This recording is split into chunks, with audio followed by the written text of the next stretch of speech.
আসসালামু এভরিওয়ান। শুরু করছি কয়েকটি নক্ষত্র নিঃশেষ উপন্যাসের চতুর্থ পর্ব। লেখনীতে তেজস্মিতা মুর্তজা। নাফির চুল কাটা এমন একটা মহান ব্যাপার, তাকে দিয়ে এই মহান কাজ করতে হলে অবশ্যই তার আবদার রক্ষা করতে হবে। এক্ষেত্রে সে চুল কাটা যায়, তার আবদারের স্ট্যাম্প পেপারে সই করিয়ে দিতে হয়, কারণ সে নিঃসন্দেহে একজন সচেতন নাগরিক। কথা দিয়ে চুল কাটিয়ে পরে কথা রাখা হবে না, সে সুযোগ সে দেয় না। সে দাদুর কাছে স্ট্যাম্প পেপারের ব্যাপারে জানতে পেরেছে। পেপারটার কাজ হলো তাতে শর্ত দিয়ে একবার কাউকে দিয়ে সই করিয়ে নিতে পারলেই কাজ হাসিল। সে দেখেছে স্ট্যাম্প পেপারটার সাথে এমন পেপারের ওপর দিয়ে টাকা লাগানো থাকে যে সে বন্দের কাকুর মাথায় একটা চুলও ছিঁড়ে নিয়ে স্ট্যাম্প পেপার আনাতে পারেনি। তাই খাতায় কাগজে আঠা দিয়ে 5 টাকা নোট মেরে দিয়েছে।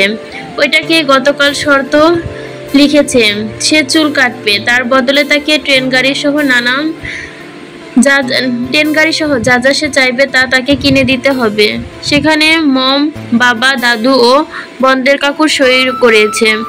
এরপর সে বেড়াতে যাওয়া উপলক্ষে বন্দের কাকুর সাথে গিয়ে চুল কেটে এসেছে। বিকেলে রেশমি নওফেলকে কল করে বলল, ভাইয়া, তোমার ছেলেকে মার্কেটে নিতে হবে, 10 মিনিটের মধ্যে শহরে আসবে। আমি আর ভাবি ওকে নিয়ে আসছি, নয়তো সে বেড়াতে যাবে না। এখন সে ইচ্ছাধারী নাগিন শ্রীদেবীর মতো মেঝেতে গড়াগড়ি খাচ্ছে। বিসিক থেকে বেরিয়ে বাইক নিয়ে আসতে নওফেলের মিনিট 20 সময় লাগে। অ্যানির পরনের সুতি কটনের শাড়ির আঁচলটা তুলে কপালের ঘাম মুছল। তার ফর্সা চেহারার ঘাম জমলে দেখতে তার অপরূপ লাগে।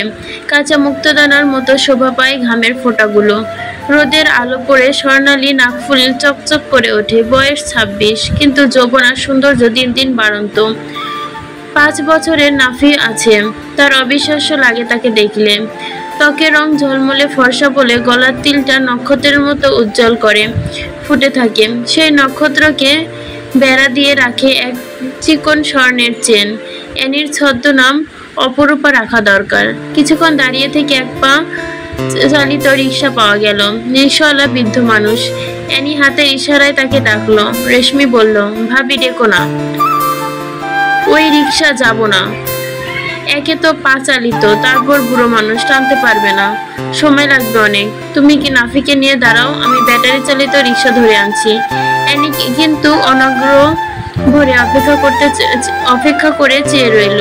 রিক্সাওয়ালা এসে দাঁড়িয়ে হেসে বলল, একটু শহরে নামিয়ে দিয়ে আসুন তো চাচা, উঠুন। রিক্সাওয়ালা ফোকলা দাঁত একটু হেসে সামনে দারোয়ান রানীর কাছে আত্মসমর্পণ করলেন। আমি তো অহন বাড়ি যাইবাম রে মা জগন্নি, খিদা লাগছে, বিকাল হইল, পেটে কিছু পড়ে নাই। আচ্ছা ওডো ওডো, তোমার আমি নামাই দিয়াহি। অ্যানি হেসে নাফিকে নিয়ে চাপলো পায়ের চালিত রিক্সায় বসলো। কিন্তু রেশমির নাক কুচকে চশমা ঠিক করে তাকিয়ে থেকে অনিচ্ছা সত্ত্বেও ঝাড়া মেরে উঠে বসে চাপা স্বরে বলল, তোমার সঙ্গে এর জন্য কোথাও বের হই না আমি, মেজাজ খারাপ করে দাও।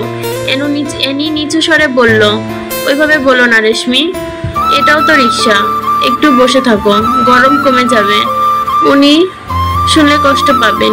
রেশমি মুখ শক্ত করে বলল, এটা রিক্সা, এর চাইতে পায়ে হেঁটে জোরে যেতে পারতাম আমি। যে গরম, ব্যাটারি রিক্সায় একটু বাতাসও লাগতো। রেশমি ম্যাজিস্ট্রেট হতে যাচ্ছে, তার পেশার সাথে মেজাজ বলা যায় মানানসই। এনি দীর্ঘশ্বাস ফেলল। এসব শুনে রিক্সা চাচা চেষ্টা করছেন যথাসাধ্য জোরে পা চালাবার। রোদ পশ্চিমে ঢোলার পরেও অসহ্য গরম। চাচার পিঠ ভিজে টপটপ করে ঘাম পড়ছে। সারাদিনের ক্ষুধার্ত। এনি নরম সুরে বলল, চাচা আপনি এত তাড়াহুড়ো করবেন না, আমাদের তাড়া নেই, আপনি আস্তে ধীরে চালিয়ে যান, আজ বড্ড গরম পড়েছে। রেশমি বিরক্তিতে মুখ শক্ত করে বসে রইল। রিক্সা থেকে নেমে 100 টাকার একখানা নোট রিক্সাওয়ালাকে ধরিয়ে দিয়ে নাফির হাত ধরে শাড়ির কুচি সামলে হনহন করে হাঁটা ধরল। রিক্সাওয়ালা ফিরতি টাকা দিতে একবার ডাকলো, এনি কানে শুনল না। রেশমি বিষময়ে হতবিহ্বল হয়ে ছুটে গেল। তুমি এত জোরে হাঁটছো কেন? যাতে আমি কিছু বলতে না পারি? তোমার সমস্যা কি বলো তো? 20 টাকার ভাড়া কম চোখে কম দেখো? 100 টাকা দিয়ে চলে এলে। রিক্সাওয়ালা তাহলে রিক্সা না চালিয়ে বিক্রি করলেও তো পারে। তোমার মতো 2-4 জন মহানুভব পেলে দেখা যাবে কদিন পর ওনারাই তোমাদের দান করে দিবে। এনি চোখ তুলে তাকায় থাকে রেশমির দিকে। এনি চোখে কথা বলে, তাহলে অপ্রস্তুত হতে হয়। এখন যেমন তার আহত চোখ দুটি আচমকা হেসে উঠল। 80 টাকায় কেউ কোটিপতি হয় না রেশমি। ওই পয়সা ওই বাজারের বড় জোর 2 কিলো মোটা ধানের চাল হয়। এই নিয়ে আর কিছু বলো না, শুনতে খারাপ লাগছে। নাফিকে ধরো, আমার জুতোটায় ইটে টুকরো ঢুকেছে। নফেল বাইক পার্ক করে নামলো। তার সামান্য একটু ভুঁড়ি হয়েছে, বোঝা যায় না তেমন। চেহারা গোলগাল, হাসলে গজদার দেখা যায়। তাকে সুদর্শন লাগে, লম্বা শরীর। পুরুষের চাকরিতে নিয়ে ট্রেনিংয়ে হাই জাম্পে কোমরের হাড় নড়িয়ে এসেছে। এখনো গরম সেক দিতে হয়, মাঝে মধ্যেই ব্যথা ওঠে কোমরে। গায়ের রং শ্যামলা হয়েও একটু জাপা, তবে কালো বলা যায় না। খোঁচা খোঁচা দাড়িতে চেহারাটা ভারী ভদ্রলোক গোছের হ্যান্ডসাম যাকে বলে। বাবাকে দেখে নাফি দৌড়ে গিয়ে বাবাকে বয়ে উঠতে লাগলো। কোলে তুলে নিয়ে গালে দুটো চুমু খেলো নওফেল। হাত ঘড়িতে সময় দেখে নিয়ে অ্যানিকে বলল, লেবু শরবত নেব? এনু পিছি ফিরে শরবতওয়ালা চাচাকে দেখে মাথা নেড়ে না বুঝিয়ে বলল, এখনো দুপুরের খাবার খাননি কেন? ধরা পড়ে নওফেল গভীর মুখে এগিয়ে এসে অ্যানির শাড়ির আঁচলে তুলে কপালের ঘাম মুছে বলল, তন্ত্র সাধনা করো? খেয়েছি আমি। অ্যানি বলল, মনে মনে খেয়েছেন? এ বুঝতে তন্ত্র সাধনা করার কি লাগে? মুখ চোখ শুকনো, দুপুরে খেলে মুখ টস করার কথা। নওফেল এগোতে এগোতে বলল, আমি কি টমেটো যে টস করবো? এনে নওফেলের হাত ধরে বলল, কথা ঘোরাবেন না, আমার সঙ্গে চলুন। রেশমি ও নওফেল ছোটখাটো একটা প্রতিযোগিতা করে ফেলো লেবুর রস পান করার। নাফির সাথে জেতার মতো বিস্ময়কর ঘটনা ঘটতে পারে না। রেশমি হেরে কিন্ডার জয় কিনে দেবার শপথ নিল। নওফেল নিজেও 2 গ্লাস নিয়ে গলা ভিজিয়ে শরবতের দাম মিটিয়ে এনিকের পাশে হাঁটতে বলল, কোথায় যাচ্ছ? এদিকে। নওফেলকে টেনে নিয়ে গিয়ে এনি হোটেলে বসালো। নাফিকে দেওয়া হলো 1 প্লেট রসে ভেজা মিষ্টি। রেশমি মোগলাই নিল, কিন্তু এনিকে কিছু খাওয়ানো গেল না। সে একবার না বললে তো নাই। নওফেল সামনে বসে টেবিলের কোণে গেড়ে হাতের পিঠে থুতনি ঠেকিয়ে তাকিয়ে রইল একদৃষ্টে। অচেনা কোনো মানুষ যেভাবে চোখ ভরে দেখে চিনতে চেষ্টা করে মানুষ, ঠিক ওইভাবেই তাকিয়ে রইল। খেতে খেতে হঠাৎ দৃষ্টি থেমে এনির দিকে নজর পড়লে নওফেলের হৃৎপিণ্ড থমকে যায়। এই রূপবতী স্ত্রীকে ফর্সা হাতে বালাটা চকচক করছে, এক মনে তাকিয়ে তার খাওয়া দেখছে। নওফেল কেশে ঢোক গিললেন, গলার উঁচু ষড়যন্ত্র ওঠানামা করলো। এনি পানি এগিয়ে দিয়ে তা পান করে বলল, কি দেখছো এভাবে তাকিয়ে? তোমার খাওয়া দেখছি। এনির অকপট অস্বীকারোক্তি। নওফেলের হাসি চেপে ভুরু কুঁচকে বলল, খাওয়ার আবার কি দেখার আছে? আপনার খাওয়া দেখতে ভালো লাগে, কিভাবে যে মুঠো ভরে ভাত তুলে মুখে পুরে নেন। নওফেল হেসে ফেলল।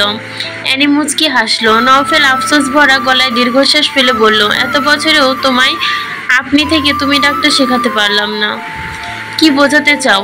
আমি তোমাকে থেকে বয়সে বিশাল এক বড় লোক? অ্যানি মাথা নাড়ে,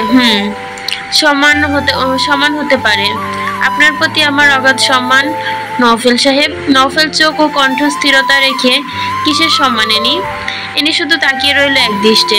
নওফেল কেবল মনে হয় এত সুশ্রী কোনো নারী হতে পারে না। সে বলল, তুমি যখন এভাবে কথা বলো, তুমি জানো আমার ভেতরে কেমন লাগে? বুঝবেন না, তুমি ছোট মানুষ। এনি খিলখিল করে হেসে উঠল। নওফেল অতিষ্ঠ হেসে বলল, দিলে খাওয়ার মুডটা নষ্ট করে। এনি হাসতে লাগলো। তখন এক যুবক ঢুকে হোটেলে। নওফেলকে দেখে বলল, নওফেল ভাই নাকি? খবর ভালো? নওফেল হাসলো। আরে সুইট, কি অবস্থা তোমার? যুবক জানালো, ভালো। সে খুবই ব্যস্ত ভঙ্গিতে ঢুকে এলো ভেতরে। তার সঙ্গে ছিল কিছু ছেলেরা। তাদেরকে আদেশ করলো, বস রে, তোরা টেবিল তো খালি আছে, বস। মতিন কই রে?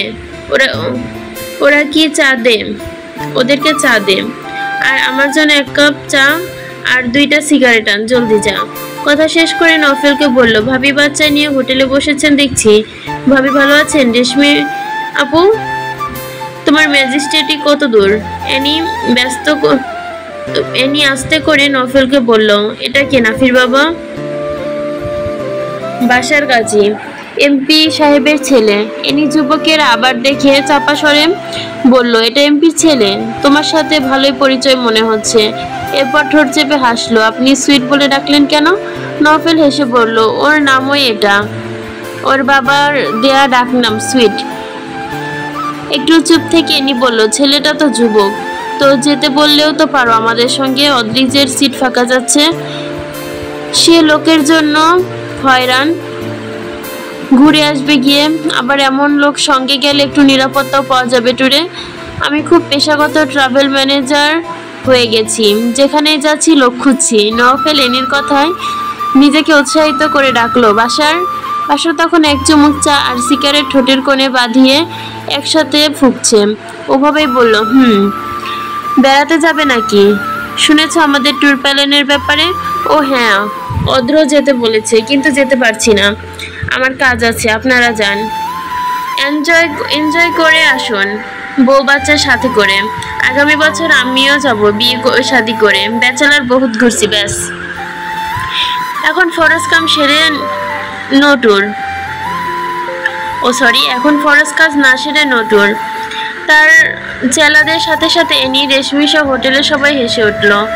ওয়াসিম হকের ছোট চাচা রাজনীতিবিদ ও ঠিকাদার, তার নাম মোহাম্মদ আবুল কালাম আজাদ মিন্টু হক। তিনি তার ছোট চাচু এবং এই নাম দিয়ে খুবই মুগ্ধ। যখন কাউকে নিজের পরিচয় দেন, একটা না শুরু করে পুরো নাম বলে থাকেন। সেহেতু বহুবার বাবাকে বলেছে, বাবা তুমি একা 5টা নাম নিয়ে কি করবে? কি দরকার মানে তার 5টা নাম কি করে? আমার নাম একটা, মোহাম্মদ আবুল কালাম আজাদ মিন্টু হক। বাবা, তোমার মোহাম্মদ একটা নাম, আবুল একটা নাম, কালাম একটা নাম, আজাদ একটা নাম, মিন্টু একটা নাম। তুমি এর মধ্যে যে কোনো একটা বেছে নিয়ে সাথে হক লাগিয়ে নিবে। 4টা একসঙ্গে করে একা একা নেবার মানে কি? দুজনে তুমুল রেশারেশি লেগে গেল। সেতু জিএসসি রেজাল্ট বাবার নাম দিয়েছে কালাম হক। তিনি স্কুলে গিয়ে টিচারকে চাকরি থেকে বহিষ্কার করার হুমকি দিয়ে নাম ঠিক করে পুরো নাম দিয়ে এসেছেন। এসে সেতুকে বলেন, তুই কালাম হক দিয়েছিস মানে কি? তোর সাহস কত বড়? লিপি তোমার মেয়ে বাপের নাম অস্বীকার করে, ওকে বলবে আমার নাম পছন্দ না হলে যেন আমার বাড়ি থেকে বেরিয়ে যায়। তুই অন্তত আবুল কালাম দিতে পারতি। সেতু বলল, না, পারতাম না। তুমি তোমার কালামের বাপ নও, তুমি তো কালামের বাপ নও, তুমি কালাম।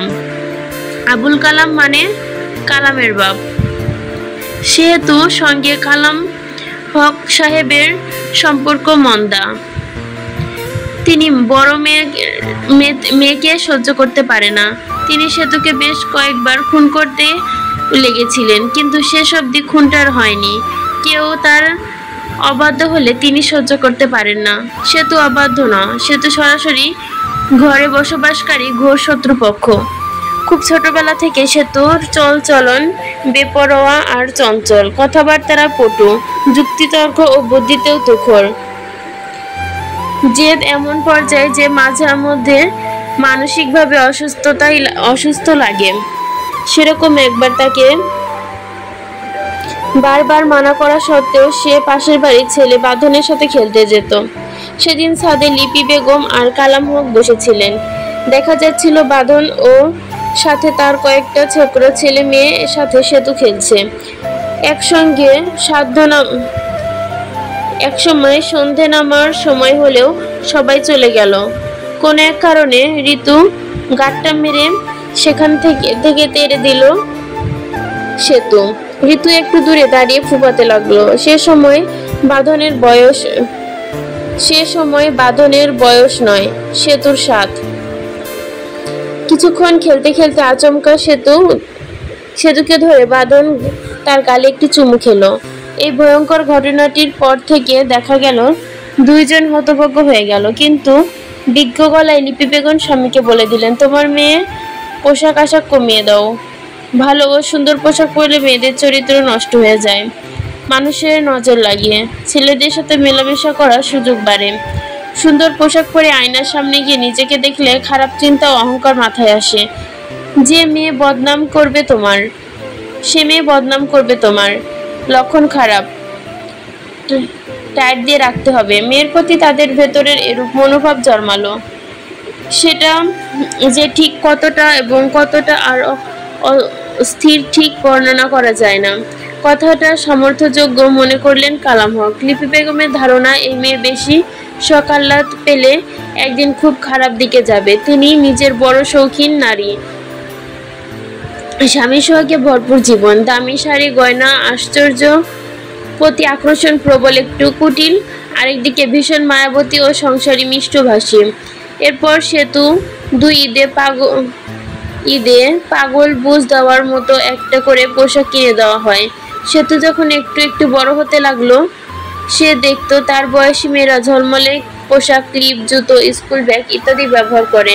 কিন্তু সে চাইলে জবাব আসতো, ওইসব পোশাক পরা ভালো না, ভালো মেয়েরা এমন রং ঢং করে চলে না, ইসলামে জায়েজ না। সেতুর জামার কোনা সবসময় ছেঁড়া থাকে। তার একটা কম দামি স্কুল ব্যাগ 3-4 বছর চলে যায়। চেন নষ্ট হলেও ওইখান থেকে ছিঁড়ে ফালা উঠে যায়। সেতু লজ্জায় কোনোদিন স্কুল ব্যাগ হাই বেঞ্চে রাখে না। তার শখগুলো প্রশ্রয় না পেয়ে লজ্জায় পরিণত হয়ে মানুষ সঙ্গহীনতায় জন্মায়। ছেঁড়া জামা, কম দামি স্যান্ডেল পরতে পরতে তার পুষিয়ে গেল ঠিকই, কিন্তু জামার এখানে ওইখানে সেলাই ছেঁড়া ঢাকতেও সেতু ওড়না বড় করে পেঁচিয়ে পরে হাত নড়াচড়া করে না। ওড়না ঠিক ছিঁড়ে গেলে দেখা যাবে, বড় লজ্জার কথা। বাবা মা তার ভাইয়ের সঙ্গে নিয়ে গিয়ে চোখে ধরা দামি পোশাক কিনে দেয়। সেতুর জন্য সাধারণ পোশাক বরাদ্দ, তাকে কোনোদিনই জানতে দেওয়া হয় না। অবশ্য সে পোশাক পরলেও নষ্ট হয়ে যাবে। সেতুর মার্কেট আগে করা হয়, তাকে তারটা বুঝিয়ে দিয়ে তারপর বাবা মা ভাই কুচকে ঋতু যায় মার্কেটে। সেতুর জামা চাইলে লিপি বেগম সেতুর জন্য একটি জামা কিনতে গিয়ে নিজের জন্য 5-10টা পোশাক কিনে আনেন। সেতু বলেন, ছোট বয়সে পোশাক আশাক বেশি পরতে নেই। তোর বয়স কতটুকু? আমার বয়সী হয় এমন ভুরি ভুরি পোশাক তোর হবে, অথবা সযত্নে এড়িয়ে যায়। এতে সেতু আর নষ্ট হবে না। সত্যি তার বাবা মা কার্যকরী ফল পেতে থাকলো। সেতু আর খেলতে যায় না, কারোর সাথে মেশে না, ঘরের বাইরে যায় না, লোক এলে সামনে গিয়ে কথা বলে না, খিলখিল করে হাসে না, কোনো ছেলের সাথে তার বন্ধুত্ব নেই, তার কুপুতি দেবার শয়তান বান্ধবী নেই। সে নিজের পরে আর বই পড়ে, রং নষ্ট জামা পরে বাইরে বেরোনো সয় না। সে জনসম্মুখে অপ্রস্তুত। সেতুর মনে দাগ পড়ে, সবগুলো দমে গিয়ে জেদে পয়দা হয়, জেদে কান্না আসে। কিন্তু সেতুর কাঁদতে ভাল লাগে না, বরং সে জন্মের বয়সে মনে মনে পরিকল্পনা করা শিখে যায়। একদিন বড় হয়ে সে বেজায় বড়লোক হবে, এত বড়লোক হবে যে পোশাক আশাকের অভাব তো দূরের কথা, চারদিকে ধুলোর মতো করে পড়তে থাকবে তার পোশাক আশাক। তার শখগুলো শখ জাগার আগে পূরণ হয়ে যাবে বলে তার কোনো শখই সে শখ রাখবে না। একদিন সে শখ পূরণ করতে করতে শখের খুন করে ফেলবে, শখ আহ্লাদের আর কদর থাকবে না। সেতু এসএসসি পরীক্ষা দিল 2011-তে। 2011-তে আগস্টে ঈদ উল ফিতর এলো। আজ থেকে 4 বছর আগের ঘটনা। সেতু তখন আনন্দমোহন কলেজের ইন্টার সেকেন্ড ইয়ারের ছাত্রী, চরম মেধাবী। সেবার ঈদের আগে কালাম হক সাহেব ব্যাগ ভরে বান্ডেল করা টাকা এনে আলমারিতে রাখেন। দুদিন পর দেখা গেল সেখান থেকে 10,000 টাকা উধাও। কোথাও খুঁজে পাওয়া গেল না সে টাকা। সেতুর ভাই সোহেল হক, ডাকনাম সন্টু, তার রোজার আগে একটা মেয়ে নিয়ে পালিয়েছে। কেউ জানে না এ খবর। তাদের বংশের ইজ্জত অনেক, কিন্তু সেন্টু মদ গাঁজা সবই চলে। দিনে তাকে ক হাজার টাকা হাত খরচ দিতে হয়। তাকে খোঁজার জন্য কালাম হক পুলিশ সহ দলের লোক লাগিয়ে দিয়েছেন। পেলে শান্টুকে জবাই করা হবে। ঈদুল ফিতরে কোরবানি হবে শান্টুর। তিনি সন্দেহ করলেন লিপি বেগম লুকিয়ে ছেলেকে টাকা পাঠিয়েছেন। বেদম মারলেন স্ত্রীকে, তবে টাকা খুঁজে পেলেন না। ঈদের দিন সকালে নামাজ থেকে ফিরে খিচুড়ি মাংস খেয়ে একটা ঘুম দিয়ে উঠে দেখলেন লিপি বেগম অস্থির হয়ে চিন্তা করছেন, চিৎকার করছেন। আজব ঘটনা ঘটে গেছে। দেখা গেল সেতু ঈদের সকালে গোসল করে অসামান্য মূল্যের পোশাক, জুতা, ঘড়ি, মাতাল করা গ্রানের পারফিউম ব্যবহার করে সেজেছে। হাজার হাজার টাকার এক একটা জিনিস। তাকে যে পোশাক দেওয়া হয়েছে ঈদে, তা দাউ দাউ করে জ্বলছে দোতলার মেঝেতে পড়ে। ঋতু ভয়ে এক কোণে চুপচাপ হয়ে ফুপিয়ে কাঁদছে। কালাম হক সাহেব রাজনীতিতে ঘাঘু চতুর মানুষ। মুহূর্তে ঘটনা বুঝে গেলেন। হারানো 10,000 এই খাতে গেছে। সেতু দুঃসাহস ও কাজে তো কতক্ষণ হতভাগ্য হয়ে সেতুর দিকে চেয়ে থাকলেন। সেতুকে সপাত 4-5টা চড় মারলেন। সেতুর গালের ত্বক বোধহয় ছিঁড়ে গেল।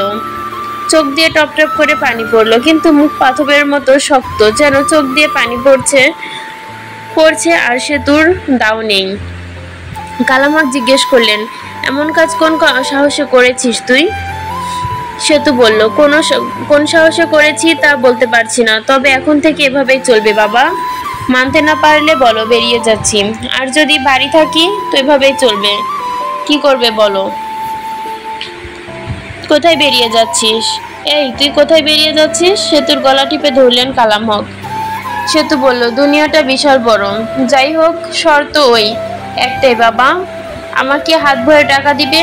আমি যাইবো, যখন চাইবো, যেভাবে চাইবো তাই দেবে। যেভাবে তোমার ছেলেকে দাও। কখনো আমি চাইলে ওর চেয়ে বেশি ও দেওয়া লাগতে পারে। কালাম হক এত জোরে গলা চিপে ধরলে এক পর্যায়ে সেতুর কণ্ঠ রোধ হয়ে এলো। লিপু বেগম চেঁচামেচি শুরু করে রুবিনা বেগমের দরবারে ঠেকালেন। ফটকের বাইরে লোকজন জড়ো হলো।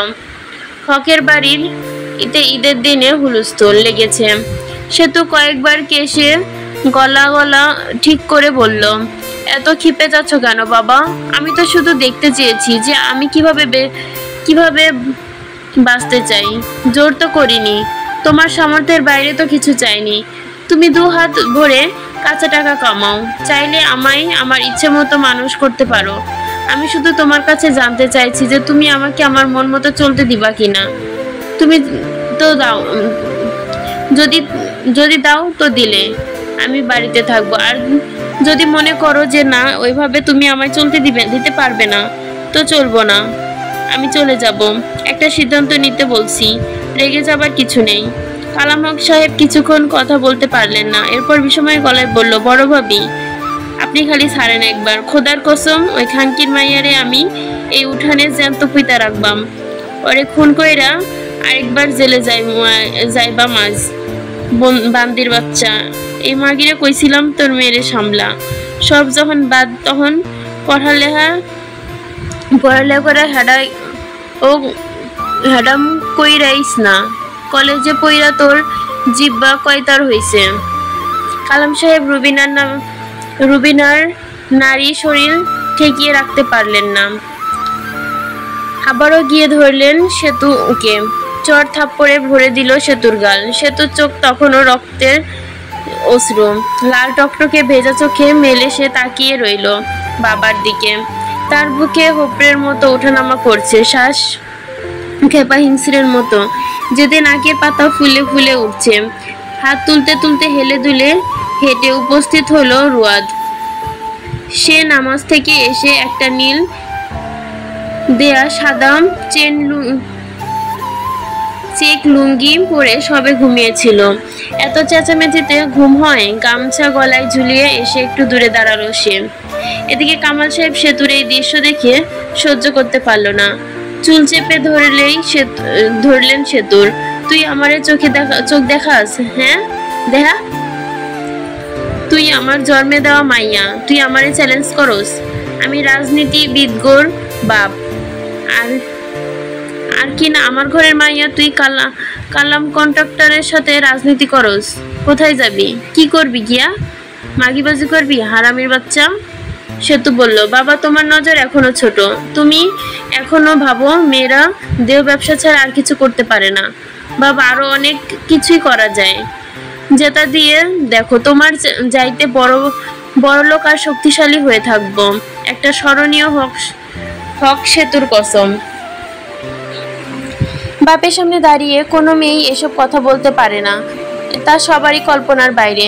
সে কল্পনার বাইরের ভাষাকে সেতু সবলীলায় ভাষায় অটল কণ্ঠে উচ্চারণ করার সাথে সাথে একটা ঠাস করে থাপ্পড় পড়ল তার গালে। এই থাপ্পড়টার ওজন আলাদা। এক সেনা কর্মকর্তার প্যাটানোর হাতে থাপ্পড়। ওয়াসিম হক থাপ্পড় মেরে বলল, আজ তুই আমার চাস্তো বোন না হলে তোকে সত্যি আমি সেই পেশাতেই রেখে আসতাম গঙ্গানির পার। বেঁচে গেলি তুই আমার ছোট বোন, চাস্তো বোন, আমি তোর ভাই বলে। সেতু বলল, আরে যান বালের পুঁথি গায়েন না, এখানে মহান্ত বাল আমিও হইলাম। এই যে আপনি আমার গালে থাপ্পড় মারলেন, তার বদলে আমি আরেকটা থাপ্পড় ফিরিয়ে দিলাম না? আপনি আমার চাস্তো ভাই, বড় ভাই বইলা। সঙ্গে সঙ্গে অসভ্য ভাষায় গালি দিলেন কালাম হক। উন্মাদের মতো সেতু গলায় এমনভাবে টিপে ধরলেন, সেতু ঠোঁটের কোনা দিয়ে পিছলে মিসকানীয় জাতীয় তরল বেরিয়ে আসলো। অসীম হক এক থাপ্পড় তুলতে আরেকবার থাপ্পড়টা পড়লো। সেতুর কান ফেটে রক্ত আসার কথা ছিল, কিন্তু থাপ্পড় পড়লো না। রুয়াদ এসে মাঝখানে দাঁড়িয়ে ভাইয়ের হাত ধরে বলল, করছেন কি ভাইজান? শাস্ত্রে আছে যে পুরুষ নারীর গায়ে হাত তোলে সে কন্যা রাশি। শাস্ত্রের নামটা মনে হয় নাই, লেখকের নাম রুয়াদ হতে পারে। তাই যাই হোক, একজন আর্মি অফিসার কন্যা রাশি প্রমাণিত হইলে দেশের জনগণের মন ভেঙে যাবে। মন ভাঙা মসজিদ ভাঙা সমান। একটু পিছিয়ে যাতো বাপ, আমি বের হই। অ্যাকশন বললে আবার শুরু করবি। রুয়াদ একটু সরে এলো। রুয়াদের দিকে অগ্নিদৃষ্টিতে তাকিয়ে আছে ওয়াসিম হক। রুয়াদের মাথা চুলকে বলল, সরি বিগ ব্রাদার, আমি শাস্ত্রের কথা বলতে এসেছিলাম। বলা শেষ, আমি চলে যাচ্ছি। তবে অনুরোধ, একটা চেঁচামেচি লাউডস যেন না হয়। ঈদের দিন একটু ঘুমাচ্ছি আমি।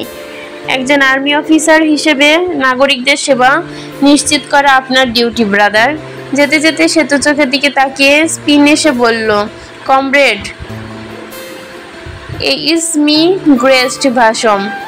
কালাম হক একদিন রুয়াদকে মেরে ফেলবেন, দেহটা টুকরো টুকরো করে খাওয়াবেন কুমিরদের। কুমিরা রুয়াদকে খাবে, তিনি গালে হাত রেখে বসে বসে দেখবেন। এটা তার মনের বহুদিনের স্বাদ। ওয়াসিম হক সেতুকে দেখিয়ে বললেন, ছোট কাকা, ওর সঙ্গে আর কথা বলবেন না, ও শেষ। আপনার এক মেয়ে মরে গেছে, আজ আপনি মানেন বা না মানেন। মনে কোনো বেলায় খাবারে চুপচাপ বিষ দিয়ে মেরে ফেলবেন। বাপ মা মারলে মামলা তেমন গাঢ় হয় না, কেউ বিশ্বাসই করবে না। আর নয়তো যে কোনোভাবে কয়টা দিন ঘরে আটকে রাখেন, সম্মান একটু বাকি থাকতেই বিদায় দিন। কথাগুলো বলার সময় ফিরেও তাকায় না অসীম হক সেতুর দিকে। কথাগুলো বলার সময় ফিরেও তাকায় না অসীম হক সেতুর দিকে। যেমন দুর্গন্ধযুক্ত নাপাক কোনো বস্তু কাছে দাঁড়িয়েছেন, সেদিকে তাকানোরও রুচির খেলাপ। কালাম হকের ঘটনায় স্তব্ধ, মাথা চেপে ধরে বসে পড়লেন। কাছে দাঁড়িয়েছেন, সেদিকে তাকানো রুচির খেলাপ। কালাম হকের ঘটনায় মাথা চেপে ধরে বসে পড়লেন নিস্তলা সদর ঘরের সোফায়। হতবাক কণ্ঠে আদেশ দিলেন, ওপরের ঘরে সিটকিনি আটকে রেখে ফেলে আয় ওইটারে, আমার চোখের সামনে থেকে নিয়ে যা, নয়তো খোদার কসম মাগির মেয়ের রান টেনে ছিঁড়ে দুই ভাগ করে ফেলবো আমি। খাওয়া পড়ায় ঝাড়ু পাল্টেছি ঘরে। সেতুকে নিয়ে যেতে হলো না, সে নিজে সিঁড়ি বেয়ে ওপরে উঠে সোজা বাবার ঘরে গেল। লিপি বেগম ও তিন্নি বেগম পিছনে দৌড়ে গেলেন অঘটন না ঘটিয়ে ফেলে মেয়ে। অঘটন সত্যিই ঘটালো সেতু, কিন্তু সে অঘটন সবার কল্পনাতীত। সেতু আলমারি খুলে ড্রয়ার থেকে বাবার রিভলভার বের করে হাতে নিতেই পিছন থেকে জাপটে ধরলেন লিপি বেগম। সেতু সঙ্গে সঙ্গে নির্দ্বিধায় রিভলভারের মুজেলটা ঠেলে ধরল মায়ের পেট বরাবর। অবিশ্বাস্য ডুকরে কেঁদে উঠলেন লিপি বেগম। আমি তোর মারে সেতু, তোর মা। একবার চেয়ে দেখ কোথায় গুলি ধরেছিস। এই পেটে ছিলি তুই, এই গর্ভে ধরে আমি তোকে দুনিয়ায় এনেছি। সেতু রক্তলাল চোখে তাকে অদ্ভুত গলায় বলল, ওইটাই তো ভুল করেছ। তাই যদি তোমায় মারি তো সেই গর্ভ ফুঁড়েই মারবো। সরে যাও, আর বলবো না কিন্তু। সেতুকে দেখে সন্দেহ করার জায়গা নেই যে তার মাকে গুলি করবে কিনা। তনি ভয় পেয়ে সরিয়ে আনলেন লিপি বেগমকে। সরে আসুন ছোট মা, সেতু পাগল, যে কোনো কিছু করে ফেলবে। লিপি বেগম বসে পড়লেন মেঝের ওপর। সেতু নিচে নেমে এসে সরাসরি রিভলভার তাক করে ধরল বাবার কপাল বরাবর। আচমকা সেতু এইভাবে সামনে দাঁড়াতে থমকে মূর্তি হয়ে গেলেন কালাম হক। সেতু ডান হাতে রিভলভার ধরে বাম হাতে সেটাকে সিলিন্ডার খুলে এনে বুড়ো আঙ্গুলে সিলিন্ডারটা ঘুরিয়ে গুলির ডোর করে নিয়ে সিলিন্ডার ফের জায়গা মতো ঘুরিয়ে টিগারে আঙ্গুল রেখে বলল, এবার বলো, আমি যা বলবো তা মানবে অথবা আমি বাড়ি ছেড়ে চুপচাপ বেরিয়ে যাব, বাধা দিবে না। ওয়াসিম হক গালে শক্ত করে উঠে দাঁড়ালেন। সেতুর সঙ্গে সঙ্গে দুম করে ওয়াসিম হকের পায়ে 2 ইঞ্চি ফাঁক বরাবর গুলি ছাড়ল। ওয়াসিম হক ছিটকে বসে পড়ল আবার। বিকট শব্দে কেঁপে উঠল উনার উঠানটা। কেঁপে উঠলেন কালাম হক। সেতু যে কত বড় একটা দুর্ঘটনা ঘটাতে পারত, আজ তার একটি নমুনা পেয়ে পরিবেশ যেন আঁতকে উঠে গেল। পাড়ার লোক নিশ্চিত একটা মার্ডার হয়ে গেছে। মেয়র গোলাম ফারুক গাজী সাহেব বলেছিলেন। গাজী আফজাল ফারুক প্রিন্স ছোট ছেলে। গাজী বাশার ফারুক সুইটকে নিয়ে গাড়ি করে পৌঁছলেন হকের বাড়ির সম্মুখে। ফটক আটকানো, ভেতরে কি চলছে তা নিয়ে উত্তেজনার জনগণ ঘামছে। মেয়র সাহেবকে নামতে দেখেই সবাই সরে দাঁড়ালো। সেতু আবার বলল, বাবা আমার জবাব দাও, আমি যা চাইবো তা মানতে চাইবে, আর নয় আমাকে বাধা দেবার এখতিয়ার করতে থাকবে না। হয় এই শর্ত মানবে, তাতে আমি তোমার বাড়িতে থাকবো, অথবা বের হয়ে যাব, বাধা দেবে না কেউ আমায়। বের হয়ে যাবার সময় ধস্তাধস্তি নাটক জুড়ে দিবে তা হচ্ছে না। আমি আমার ও তোমাদের দুই পক্ষের স্ব ইচ্ছায় বের হয়ে যাব, কারণ এখানে আমার পোষাচ্ছে না। কালাম হক চাপা গলায় দাঁত কিরমির করে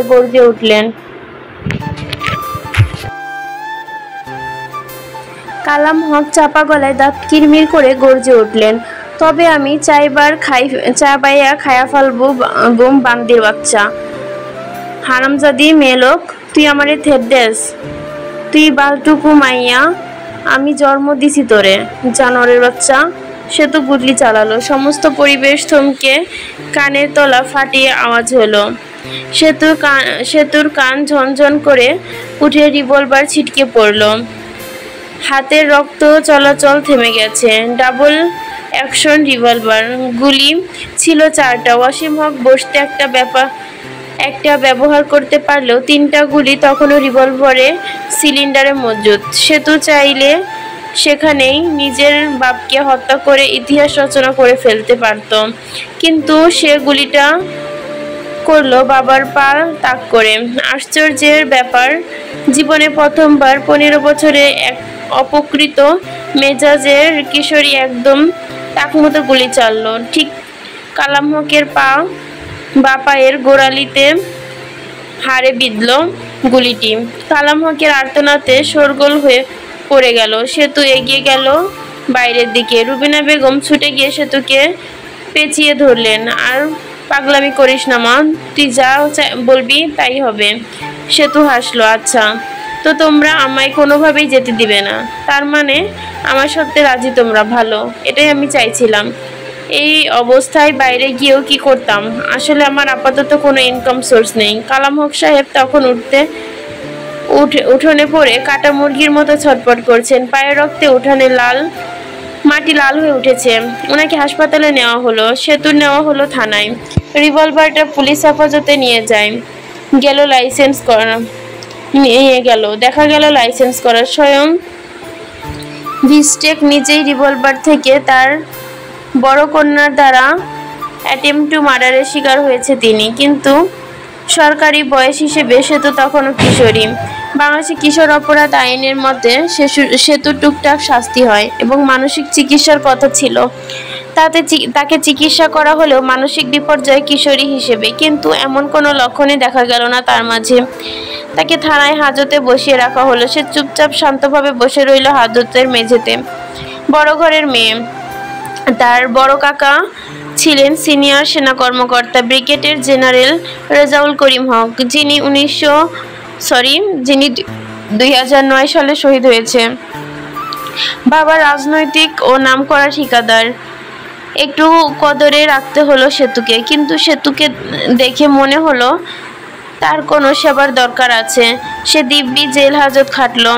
এই সুযোগে সন্টু ফিরে এসে কাদা ধরলো বাবার পায়ের ব্যান্ডেজ ধরে। বাবা ভুল হয়ে গেছে, সত্যি বলছি। ওই সেরি আমারে ফাঁসাইছে।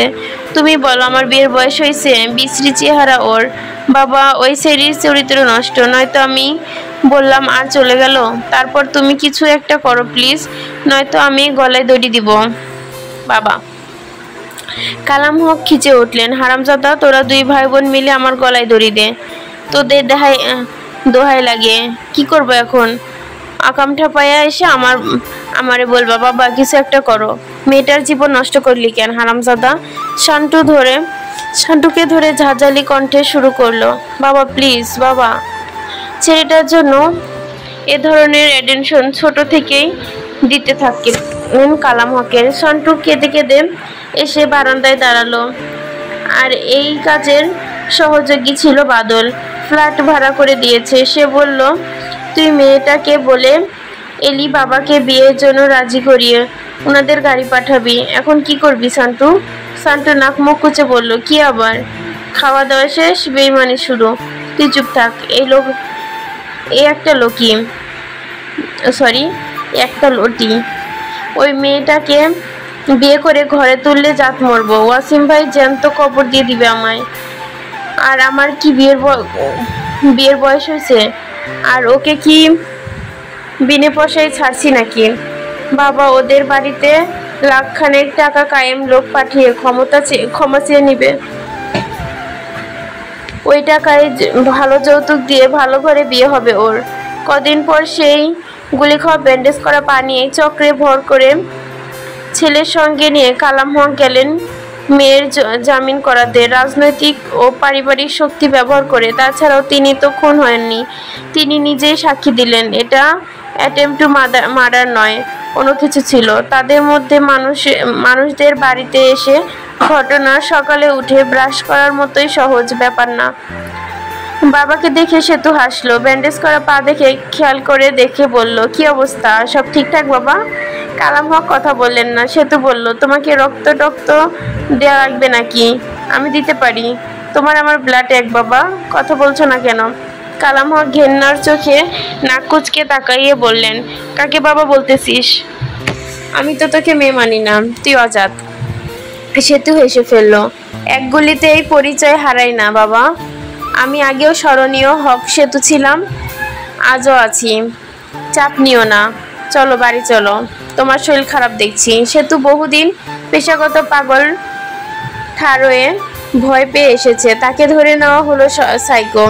তার মানসিক চিকিৎসা দরকার। তাকে নিয়ে নিয়মিতভাবে মানসিক চিকিৎসকের শরণাপন্ন হলো সকলে।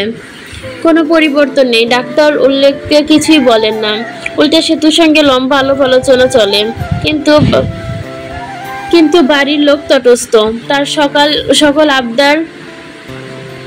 আবদারের পূরণ হয়ে যায়। তবে সেতুকে সবাই ভয় পায়। গোপন ও প্রকাশ্য ঘৃণা করলেও একজন ছিলেন যিনি অসামান্য সাবাসী। সে একজন হলো রুয়াদ ইফতেজার হক। সেতুকে প্রশংসায় ডুবিয়া আধমরা করেছিল। এমন বিদ্রোহী তো চাই দেশের কোনায় কোনায়, সেতুর মতো সকলের হওয়া উচিত, এই বলে অনুপ্রেরণা দিয়ে পিঠ চাপড়ে দিয়েছিল। লিপি বেগম বিষময় হতবিহ্বল হয়ে গতবার সেতুকে জিজ্ঞেস করলেন, সেতু একটা কাজ তুই করতে পারলি? এমন কাজ কেউ করতে পারে? কেউ পারে না। কেন? এটা কি অসম্ভব? অসম্ভব না? নিজের বাপের ওপর গুলি চালানো সম্ভব? সেতু মৃদু হেসে বলল, অসম্ভব পদক্ষেপ নেবার সাহস থাকলে কঠিন আকাঙ্ক্ষা রাখতে নেই আম্মা। আমি যা চাই তা শুধু চাওয়ার জন্য চাই না, তা পাবো বলেই চাই। পেলাম না, মনের দুঃখ মনে রইল। এই বালের অনুভবের মুখের ভেতরে জুতা ঠাস ঠাস। নিজেকে বড়সড় শান্তুর সাথে সেতু ছোটবেলা থেকেই খুনাখুনির সম্পর্ক। তাকে যখন দিবার মতো সুন্দরী স্নিগ্ধ মিষ্টি মেয়ের সঙ্গে বিয়ে দেওয়া উচিত ছিল, তখন একবার অনুরোধ করেছিল। সেতু সঙ্গে গোটা বাড়ির দেবার বাবা কলাম হকের অধীনে রাস্তায় কাজ করা মিস্ত্রি। তার মেয়ের গা ভরে 15 ভরি গয়না দিয়ে সন্টু বউ করে এনেছিল তিনি। সেই একনায়ক সেতুও জীবনের প্রধান দুটো অপ্রাপ্তির মুখ দেখল। সে ছোটবেলা থেকে দেখত বাবার নামে নামি দামি সব ইঞ্জিনিয়ারেরা কাজ করেন। তার মনে হয় তার ইঞ্জিনিয়ার হওয়া দরকার। কলেজ শেষ করে সে যাবে রাজধানীতে ইঞ্জিনিয়ারিং পড়তে। কিন্তু সমস্যা হলো জীবন পরিকল্পনায় ভাবে চলে না। সেতু পড়তে থাকে হলো আনন্দমোহন কলেজে রসায়নে অনার্স। এর দায় যার, সে সেতুর এক জনমের ঘৃণা করা শেষ করতে পারবে না। এটা তার বড় আফসোস। জীবন কেন ছোট একটা চলবে। তারপরে লেখিকার নোট, দুঃখিত আমি বলেছিলাম এর পরের পর্বে ট্যুরে যাওয়া হবে, হলো না। আগামী পর্বে হতে পারে ইনশাল্লাহ। মূলত এখানে চরিত্র অনেক, প্লট বিস্তারিত ব্যাপক। শুধু চরিত্রগুলো প্রাথমিকভাবে গুছিয়ে উপস্থাপন করে নিতে বেশ কিছু পর্ব যাবে, এবং আমরা কিন্তু এখনো মূল গল্পে প্রবেশ করিনি। আরও কিছু দূর যেতে হবে, নক্ষত্রে প্রবেশ করতে হবে।